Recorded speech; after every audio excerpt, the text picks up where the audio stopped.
Assalamualaikum warahmatullahi wabarakatuh. Perkenalkan, nama saya Amna Sulistiawati Hasania dengan NIM 151423144 kelas 1G jurusan Pendidikan Guru Sekolah Dasar. Tujuan saya membuat video ini adalah untuk memenuhi tugas mata kuliah Bahasa Indonesia dengan dosen pengampu Ibu Vidya Monoarfa MPD. Baiklah, di sini saya akan menjelaskan materi tentang bahasa Indonesia, yakni yang diawali dengan sejarah perkembangan bahasa Indonesia. Lahirnya bahasa Indonesia tidaklah semudah yang kita bayangkan, seperti mendapatkan durian yang jatuh dari pohonnya. Bahasa Indonesia lahir dan berkembang berkat perjuangan para leluhur bangsa.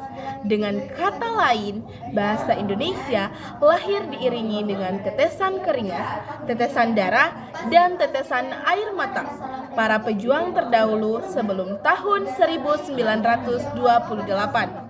Keberhasilan tersebut diawali dengan perjuangan dan perjalanan sejarah yang panjang. Dengan kata lain, lahirnya bahasa Indonesia sudah ada sebelum dikukuhkan pada tanggal 28 Oktober tahun 1928 oleh para pejuang waktu itu. Sebelum dikukuhkannya bahasa Indonesia sebagai bahasa persatuan, digunakanlah bahasa Melayu. Yakni bahasa ini telah menjadi bahasa lingua franca di seluruh tanah air di Indonesia. Yang kedua, ada kedudukan bahasa Indonesia. Secara umum, kedudukan bahasa Indonesia yaitu sebagai bahasa nasional dan sebagai bahasa negara. Secara formal, sampai dengan saat ini, Indonesia berhasil mempunyai 4 kedudukan, yaitu sebagai bahasa persatuan, bahasa nasional, bahasa negara, dan yang terakhir adalah bahasa resmi. Dalam perkembangannya, bahasa Indonesia berhasil mendudukannya sebagai bahasa budaya dan bahasa ilmu. Yang ketiga, teman-teman, ada fungsi bahasa Indonesia. Fungsi bahasa dapat dibagi menjadi 2 bagian, yakni fungsi bahasa secara umum dan fungsi bahasa secara khusus. Yang pertama, fungsi bahasa secara umum yaitu adalah sebagai alat untuk mengungkapkan perasaan, sebagai alat berkomunikasi, sebagai alat berintegrasi, dan yang terakhir adalah sebagai alat kontrol sosial.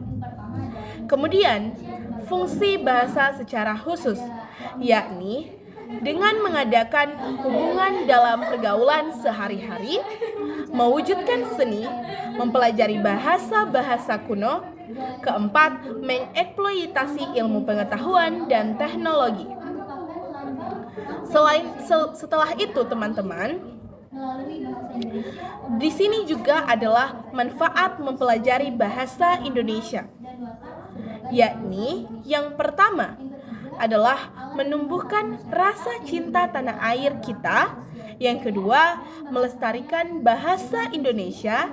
Yang ketiga, mempermudah komunikasi antar sosial. Dan yang keempat adalah menambah wawasan dan pengetahuan. Serta yang kelima adalah merangsang munculnya ide-ide baru. Sekian dari saya lanjut ke materi yang kedua, yakni mengenai ragam bahasa ilmiah.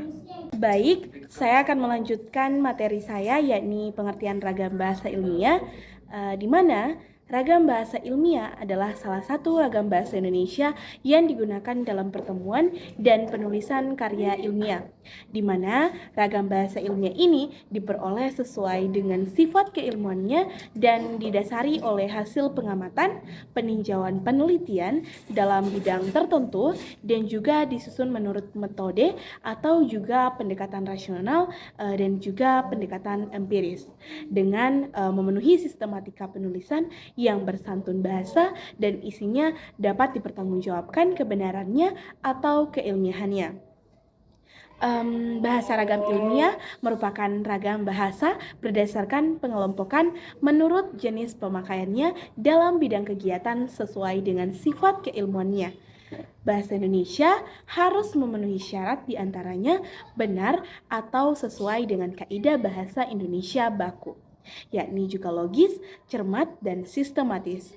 Pada bahasa ragam ilmiah, bahasa bentuk luas dan ide yang disampaikan melalui bahasa tersebut sebagai bentuk dalam dan artiannya tidak dapat dipisahkan. Dalam ragam bahasa ilmiah ini memiliki ciri-ciri. Dalam bahasa Indonesia, kebakuan bahasa diukur dengan pedoman umum ejaan bahasa Indonesia yang disempurnakan. Pedoman umum tata bentukan istilah, Kamus Besar Bahasa Ilmiah, tata bahasa baku bahasa Indonesia, pedoman pengindonesiaan, istilah asing, dan lain sebagainya.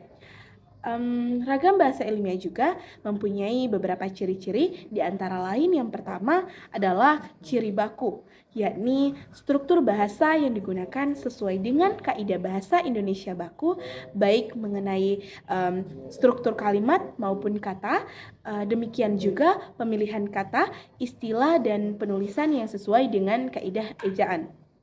Yang kedua, memiliki ciri logis, di mana ide atau pesan yang disampaikan melalui bahasa Indonesia ragam ilmiah ini dapat diterima akal. Nah, contohnya adalah masalah pengembangan dakwah kita tingkatkan.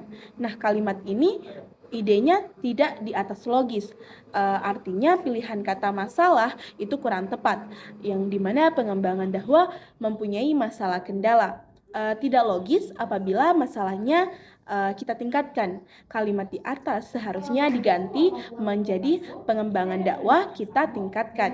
Nah, yang ketiga maksud saya adalah ciri kuantitatif, di mana keterangan yang dikemukakan pada kalimat dapat diukur secara pasti.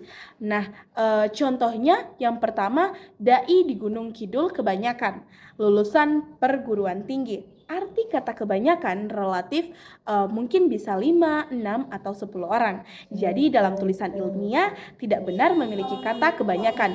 Kalimat di atas dapat kita benahi menjadi dai di Gunung Kidul 5 orang lulusan perguruan tinggi dan yang 3 orang lagi dari lulusan pesantren. Ciri yang keempat adalah tepat. Ide yang diungkapkan harus sesuai dengan ide yang dimaksudkan oleh pemutus atau penulis dan tidak mengandung makna ganda.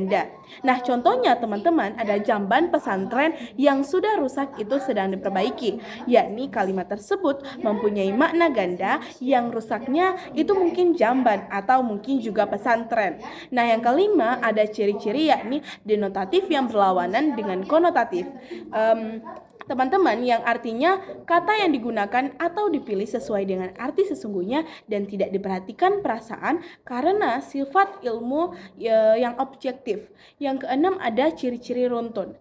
Nah, ide diungkapkan secara teratur sesuai dengan urutan dan tingkatannya, baik dalam kalimat maupun dalam alinea atau paragraf, adalah seperangkat kalimat yang mengemban satu ide atau satu pokok bahasan. Nah, itu dia ciri-ciri dan juga pengertiannya, dan dapat saya simpulkan bahwa bahasa Indonesia ragam ilmiah merupakan salah satu ragam bahasa Indonesia yang digunakan dalam pertemuan dan penulisan karya ilmiah. Nah, dalam bahasa ragam ilmiah juga memiliki ciri khas, yakni cendekia, lugas, dan jelas, terus juga menghindari kalimat fragmentaris, bertolak dari gagasan, formal dan objektif, ringkas dan padat, dan juga konsisten.